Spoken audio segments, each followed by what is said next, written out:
سورہ زخرف مکی صورت ہے، ہجرت سے پہلے اس کا نزول ہوا۔ قرآن پاک کی ترتیب کے اعتبار سے اس کا نمبر 43 ہے، اور قرآن پاک کے نازل ہونے کے اعتبار سے اس کا نمبر 63 ہے۔ اس میں 89 آیات ہیں، 7 رکوع ہیں، 3400 حروف ہیں۔ بسم اللہ الرحمن الرحیم، اللہ کے نام سے شروع جو نہایت مہربان رحم والا۔ حامیم، حروف مقطعات جن کے معنی اللہ جانتا ہے، اللہ کی عطا سے اس کے محبوب کریم صلی اللہ علیہ وآلہ وسلم جانتے ہیں۔ والکتاب المبین، روشن کتاب کی قسم، یعنی قرآن پاک کی قسم، جس میں ہدایت اور گمراہی کی راہیں، راستے جدا جدا ہیں اور واضح ہیں، اور امت کی تمام شرعی ضروریات کو اس کتاب میں بیان فرما دیا گیا۔ انا جعلناہ قرآنا عربیا لعلکم تعقلون، ہم نے اسے عربی قرآن اتارا کہ تم سمجھو۔ عربی میں اس لیے اتارا تاکہ تم اس کے معانی اور احکام کو سمجھو، اور جنہیں عربی نہیں آتی وہ عربی سیکھیں اور سمجھیں۔ دنیا کی کئی زبانیں ہم سیکھتے ہیں، جن لوگوں کو ضرورت پڑتی ہے وہ چائنیز بھی سیکھتے ہیں، حالانکہ چائنیز ایک مشکل زبان ہے، مگر کاروبار کے لیے انسان سیکھتا ہے۔ تو ہمیں اپنے بچوں کو قرآن پاک کی عربی سکھانی چاہیے، احادیث طیبہ کی عربی سکھانی چاہیے۔ اللہ تعالی ہمیں بھی، ہمارے بچوں، ہماری اولادوں کو، ہماری نسلوں کو قرآن و حدیث کا نور عطا فرمائے۔ وَإِنَّهُ فِي أُمِّ الْكِتَابِ لَدَيْنَا لَعَلِيٌّ حَكِيمٌ، اور بے شک وہ اصل کتاب میں ہمارے پاس ضرور بلندی اور حکمت والا ہے۔ اصل کتاب سے مراد لوح محفوظ ہے، قرآن کریم اس میں ثبت ہے، تو بے شک وہ قرآن کریم لوح محفوظ میں ہمارے پاس ضرور بلند و بالا ہے، حکیم ہے، حکمت والا ہے۔ أَفَنَضْرِبُ عَنْكُمُ الذِّكْرَ صَفْحًا أَن كُنْتُمْ قَوْمًا مُسْرِفِينَ، تو کیا ہم تم سے ذکر کا پہلو پھیر دیں اس پر کہ تم لوگ حد سے بڑھنے والے ہو، یعنی تمہارے کفر میں حد سے بڑھنے کی وجہ سے کیا ہم تمہیں محمل چھوڑ دیں اور تمہاری طرف سے قرآن پاک کی وحی کا رخ پھیر دیں، اور تمہیں امر و نہیں کچھ نہ کریں، نیکی کا حکم نہ دیں، برائی سے نہ روکیں۔ معنی یہ ہے کہ ہم ایسا نہ کریں گے۔ حضرت قتادہ رضی اللہ تعالیٰ عنہ نے فرمایا کہ اللہ کی قسم، اگر یہ قرآن پاک اٹھا لیا جاتا اس وقت جبکہ اس امت کے پہلے لوگوں نے اس سے اعراض کیا تھا تو وہ سب ہلاک ہو جاتے، لیکن اللہ نے اپنی رحمت اور کرم سے اس قرآن پاک کا نزول جاری رکھا۔ وَكَمْ أَرْسَلْنَا مِن نَبِيٍّ فِي الْأَوَّلِينَ، اور ہم نے کتنے ہی نبی اگلوں میں بھیجے، یعنی پچھلی قوموں میں کتنے ہی نبی بھیجے گئے۔ نبی وہ ہوتا ہے جو اللہ کی عطا سے غیب بتانے والا ہوتا ہے۔ وَمَا يَأْتِيهِم مِّن نَّبِيٍّ إِلَّا كَانُوا بِهِ يَسْتَهْزِئُونَ، اور ان کے پاس جو نبی آیا اس کی ہنسی ہی بنایا کیے، یعنی جب بھی ان کافروں کے پاس نبی آئے انہوں نے نبیوں کا مذاق اڑایا، جیسا اے محبوب صلی اللہ علیہ وسلم آپ کی قوم کے لوگ کرتے ہیں۔ پہلے زمانے کے کافر بھی ایسے ہی تھے۔ فَأَهْلَكْنَا أَشَدَّ مِنْهُمْ بَطْشًا وَمَضَىٰ مَثَلُ الْأَوَّلِينَ، تو ہم نے وہ ہلاک کر دیے جو ان سے بھی پکڑ میں سخت تھے، اور اگلوں کا حال گزر چکا ہے۔ یعنی موجودہ کافروں سے پہلے جو کافر گزرے ہیں وہ ہر طرح کا زور، قوت، طاقت رکھتے تھے۔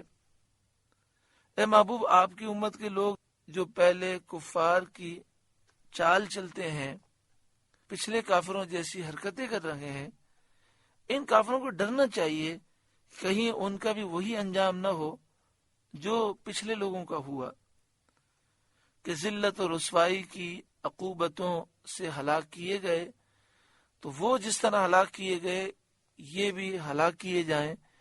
اس عذاب سے انہیں ڈرنا چاہیے۔ تو یہاں فرمایا کہ اشد منہم بطشا، جو ان سے بھی پکڑ میں سخت تھے، تو وہ اتنی طاقت رکھنے کے باوجود اللہ کا مقابلہ نہ کر سکے، تو یہ کمزور ہیں کافر پچھلے کافروں کے مقابلے میں، تو یہ کس بات پہ غرور کرتے ہیں؟ وَلَئِن سَأَلْتَهُم مَّنْ خَلَقَ السَّمَاوَاتِ وَالْأَرْضَ، اور اگر آپ ان سے پوچھیں کہ آسمان و زمین کس نے بنائے، یعنی محبوب آپ ان مشرکین مکہ سے اگر پوچھیں کہ آسمان و زمین کس نے بنائے، لَيَقُولُنَّ، تو وہ ضرور کہیں گے خَلَقَهُنَّ الْعَزِيزُ الْعَلِيمُ، انہیں بنایا اس عزت والے علم والے نے۔ یعنی اقرار کریں گے کہ آسمان و زمین کو اللہ تعالیٰ نے بنایا، اور یہ بھی اقرار کریں گے کہ اللہ تعالیٰ عزت والا ہے، علم والا ہے۔ اس اقرار کے باوجود بھی یہ قیامت کا انکار کرتے ہیں، قیامت میں اٹھنے کا انکار کرتے ہیں، اور کہتے ہیں کہ اللہ تعالیٰ دوبارہ پیدا نہیں کر سکتا۔ کیسی انتہا درجے کی جہالت ہے۔ آگے اللہ تعالیٰ اپنے اظہار قدرت کے لیے اپنے مصنوعات کا ذکر فرماتا ہے، اپنی مخلوقات کا ذکر فرماتا ہے، اور اپنے اوصاف و شان کا اظہار فرماتا ہے۔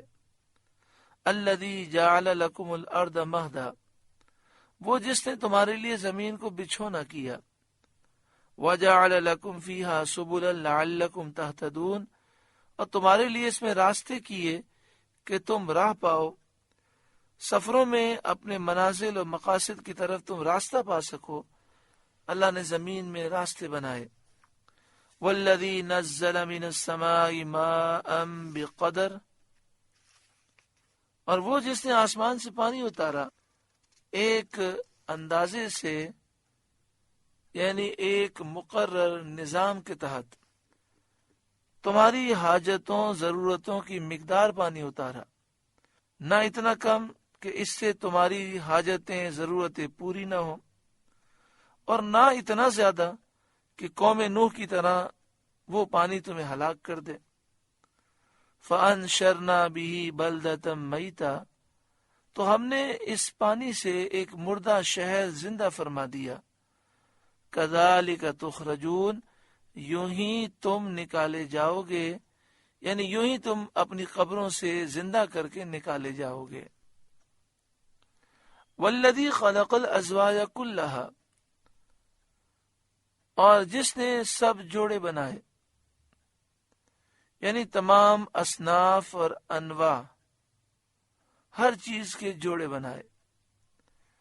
کہا گیا کہ اللہ تعالیٰ فرد ہے، ضد اور ند اور زوجیت سے منزہ اور پاک ہے۔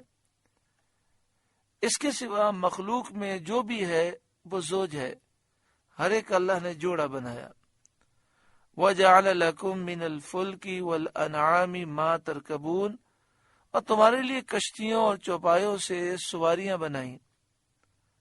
لِتَسْتَوُوا عَلَى ظُهُورِهِ، کہ تم ان سواریوں کی پیٹھوں پر ٹھیک بیٹھو، خشکی کے سفر میں اور تری سمندر دریا کے سفر میں۔ ثم تذکروا نعمت ربکم، پھر اپنے رب کی نعمت یاد کرو۔ اذا استویتم علیہ، جب اس پر ٹھیک بیٹھ لو تو اللہ تعالیٰ کی نعمت یاد کرو۔ وتقولوا، اور یوں کہو، سبحان الذی، پاکی ہے اسے، سخر لنا ھذا، جس نے اس سواری کو ہمارے بس میں کر دیا، قابو میں کر دیا۔ وما کننا لہ مقرنین، اور یہ ہمارے بوتے کی نہ تھی، ہم اس پر قابو پانے کی طاقت نہ رکھتے تھے۔ وَإِنَّا إِلَىٰ رَبِّنَا لَمُنْقَلِبُونَ، اور بے شک ہمیں اپنے رب کی طرف پلٹنا ہے۔ آخر کار اپنے رب کے دربار میں ہمیں جانا ہے۔ ہمیشہ ہم زندہ نہیں رہیں گے، مرنے کے بعد ایک وقت وہ آئے گا کہ دوبارہ قیامت کے میدان میں اٹھ کر رب کے حضور ہمیں جانا ہے۔ مسلم شریف کی حدیث میں ہے، سید عالم صلی اللہ علیہ وسلم جب سفر میں تشریف لے جاتے تو اپنی اونٹنی پر سوار ہوتے وقت پہلے الحمدللہ پڑھتے، پھر سبحان اللہ اور اللہ اکبر، یہ سب 3 بار پڑھتے، پھر یہ آیت کریمہ پڑھتے، سبحان الذی سخر لنا هذا وما كنا له مقرنین وَإِنَّا إِلَىٰ رَبِّنَا لَمُنْقَلِبُونَ، اور اس کے بعد اور دعائیں پڑھتے۔ ایک دوسری روایت میں یہ ہے کہ نبی اکرم صلی اللہ علیہ وآلہ وسلم جب سواری پہ سوار ہوتے تو 3 مرتبہ پڑھتے، بسم اللہ بسم اللہ بسم اللہ، پھر 3 دفعہ پڑھتے اللہ اکبر اللہ اکبر اللہ اکبر، پھر 3 دفعہ پڑھتے الحمدللہ الحمدللہ الحمدللہ، پھر 3 مرتبہ پڑھتے سبحان اللہ سبحان اللہ سبحان اللہ، پھر 1 دفعہ پڑھتے لا الہ الا اللہ لا الہ الا اللہ، پھر سواری کی دعا پڑھتے۔ یہ بھی حدیث پاک میں ہے۔ اسی طرح حدیث پاک میں یہ ہے کہ سواری پر جب انسان سوار ہو تو 1 دفعہ یہ کہہ دے بسم اللہ والحمدللہ، تو جب تک یہ سفر جاری رہے گا ہر قدم پر انشاءاللہ نیکی ملے گی۔ جب گھر سے باہر نکلیں تو حفاظت کے لیے خاص طور پر جب سواری پر سواری کی دعا پڑھ لیں تو ساتھ میں یہ بھی پڑھ لیا کریں، بسم اللہ توکلت علی اللہ لا حول ولا قوت الا باللہ، اور 3 دفعہ پڑھ لیں یا حفیظ یا حفیظ یا حفیظ۔ بعض بزرگ فرماتے ہیں کہ ایک شہر سے دوسرے شہر جائیں تو یہ وظائف پڑھنے کے ساتھ ساتھ یہ بھی پڑھ لیں کہ 51 مرتبہ 51 مرتبہ بسم اللہ الرحمن الرحیم پڑھ لینا چاہیے، اس سے حفاظت ہوتی ہے۔ جب ہم گھر سے باہر نکلیں، چاہے وہ سفر مختصر ہو چاہے طویل ہو، ہمیں چاہیے کہ ہم آیت الکرسی پڑھیں، اس کے بعد سورہ کافرون پڑھیں، سورہ نصر اذا جاء نصر اللہ پڑھیں، پھر سورہ اخلاص قل هو اللہ احد پڑھیں، پھر سورہ فلق اور پھر سورہ ناس پڑھیں۔ ہر سورہ سے پہلے بسم اللہ پڑھیں اور پھر سورہ ناس کے بعد بسم اللہ پڑھیں، تو انشاءاللہ حفاظت ہوگی۔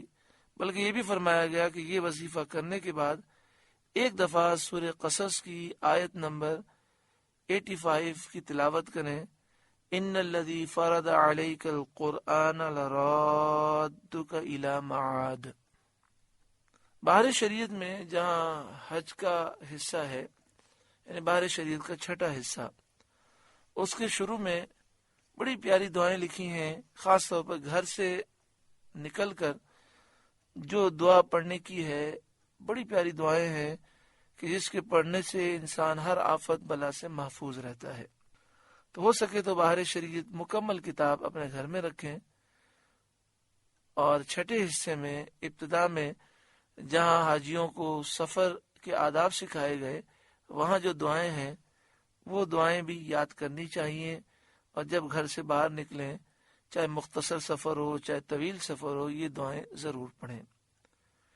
جب آدمی گھر سے باہر نکلے، ویسے تو گھر کے اندر بھی، لیکن جب گھر سے باہر نکلے تو شیطان کے حملے ہوتے ہیں، اس سے بچنے کے لیے کثرت سے اللہ کا ذکر کرے، درود پاک پڑھے، استغفار پڑھے، تو شیطان کے حملوں سے محفوظ رہتا ہے۔ حضرت صدر افاضل مولانا نعیم الدین مراد آبادی علیہ رحمہ لکھتے ہیں کہ جب حضور سید عالم صلی اللہ علیہ وسلم کشتی میں سوار ہوتے تو فرماتے بسم اللہ مجریہا و مرساہا ان ربی لغفور الرحیم۔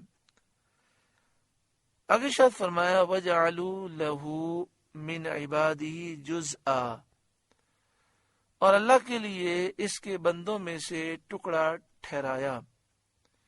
یعنی کافروں نے اس اقرار کے باوجود کہ اللہ تعالیٰ آسمان و زمین کا خالق ہے، وہ علیم ہے، وہ عزیز ہے، لیکن انہوں نے یہ ظلم بھی کیا کہ فرشتوں کو اللہ تعالیٰ کی بیٹیاں بتایا۔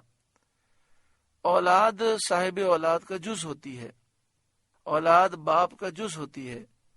ان ظالموں نے اللہ تعالیٰ کے لیے جز قرار دیا اور فرشتوں کو اللہ کا جز قرار دیا۔ کیسا عظیم ظلم کیا، کیسا عظیم جرم کیا۔ ان الانسان لکفور مبین، بے شک آدمی کھلا ناشکرا ہے۔ جو ایسی باتوں کا قائل ہے، یعنی جو کافر ہے، وہ کھلا ناشکرا ہے، اس کا کفر ظاہر ہے۔ سورہ زخرف کا پہلا رکوع مکمل ہوا۔ اللہ تعالیٰ اس کے نور سے ہمارے قلوب کو روشن و منور فرمائے۔